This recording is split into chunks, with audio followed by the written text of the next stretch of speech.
വിജയപ്രതീക്ഷയോടുകൂടി തന്നെയാണോ കാഞ്ഞിരപ്പള്ളിക്ക് എത്തുന്നത്? മത്സരിക്കുന്നവരോട് വിജയിക്കുമോ തോൽക്കുമോ എന്ന് പറയുന്നത് ഒരു നിലവാരമുള്ള ചോദ്യമല്ല. കാരണം മത്സരിക്കുന്ന കുട്ടികൾ, പരീക്ഷ എഴുതുന്ന കുട്ടികൾ എല്ലാവരും അതിനു വേണ്ടിയാണല്ലോ. അപ്പോൾ അതൊരു ഒഴിവാക്കേണ്ട ചോദ്യമാണ്. എത്രത്തോളം അനുകൂല സാഹചര്യമുണ്ട് കാഞ്ഞിരപ്പള്ളിയിൽ നിലവിൽ?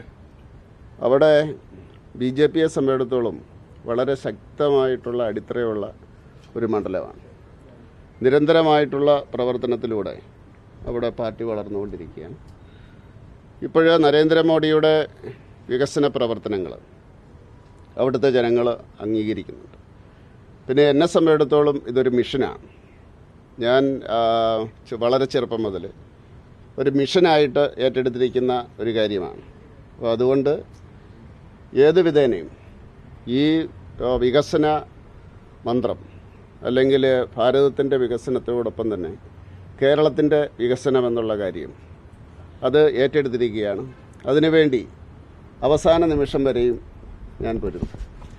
നേരത്തെ സൂചന കേന്ദ്രമന്ത്രിയാണ്, രാജ്യസഭാംഗമാണ്. അപ്പം നേരത്തെ കേരളത്തിൽ മത്സരിക്കണമെന്നൊരു സൂചന ദേശീയ നേതൃത്വത്തിന്റെ ഭാഗത്തുനിന്നും സംസ്ഥാന നേതൃത്വത്തിന്റെ ഭാഗത്തുനിന്നും തന്നിരുന്നിട്ടുണ്ടായിരുന്നു. അല്ല, എല്ലാ പ്രാവശ്യവും അതുപോലെയുള്ള സൂചനകൾ വരാറുണ്ട്.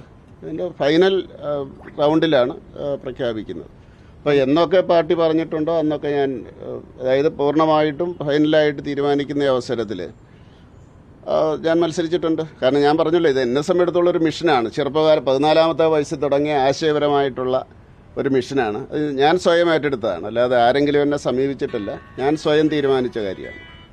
കോൺഗ്രസ് സഭാ നേതൃത്വത്തിന്റെ പിന്തുണ എല്ലാവരുടെയും പിന്തുണയുണ്ട്. കാരണം എല്ലാ സമുദായങ്ങളുടെയും പിന്തുണയുണ്ട്.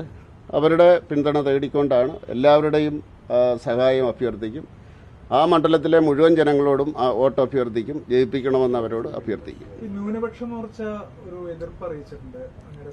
അത് എനിക്കറിയില്ല, അത് പാർട്ടിയല്ലേ അതൊക്കെ.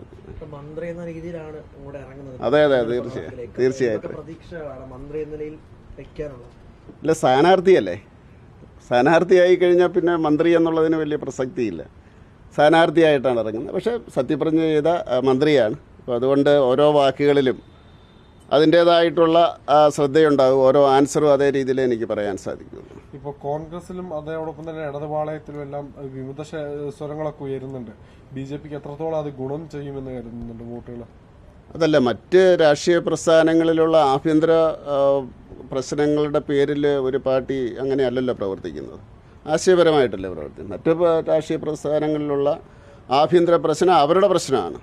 അത് നമ്മളെ സംബന്ധിച്ചിടത്തോളം പ്രശ്നമല്ല, അത് ജനങ്ങളുടെ പ്രശ്നമല്ല. അപ്പോൾ അതുകൊണ്ട് നമ്മൾ നമ്മുടെ ആശയവുമായിട്ട് മുന്നോട്ട് പോകും.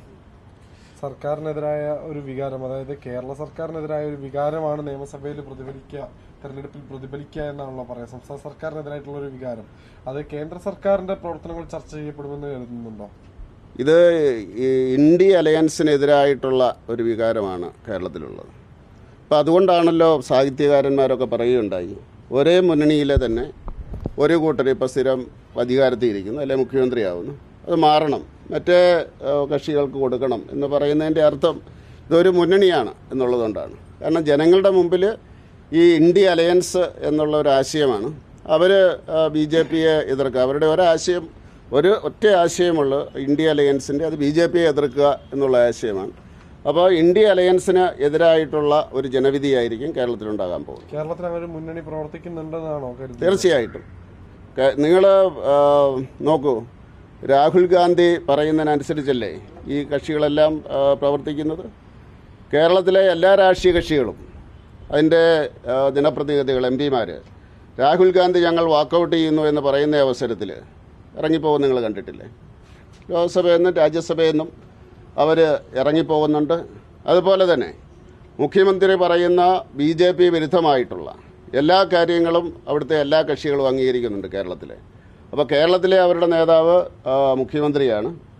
അതുകൊണ്ടാണ് സാഹിത്യകാരന്മാരൊക്കെ പറഞ്ഞത് അത് മാറിയിട്ട് മറ്റേ കക്ഷിക്ക് കൊടുക്കണം. അതായത് LDF-ൽ CPI-യും CPM-ഉം പോലെ അങ്ങനെയുള്ള ഒരു, അല്ലെങ്കിൽ കോൺഗ്രസും മുസ്ലിം ലീഗും പോലെ മാത്രമേ ഉള്ളൂ ഇതിൻ്റെ അകത്ത് ജനങ്ങളുടെ മനസ്സിൽ അങ്ങനെയാണ്. ഒറ്റ മുന്നണിയാണ്. അപ്പോൾ ആ ഒറ്റ മുന്നണിക്കെതിരായിട്ടുള്ള ഇന്ത്യ അലയൻസിനെതിരായിട്ടുള്ള ജനവിധിയായിരിക്കും കേരളത്തിലുണ്ടാകുന്നത്.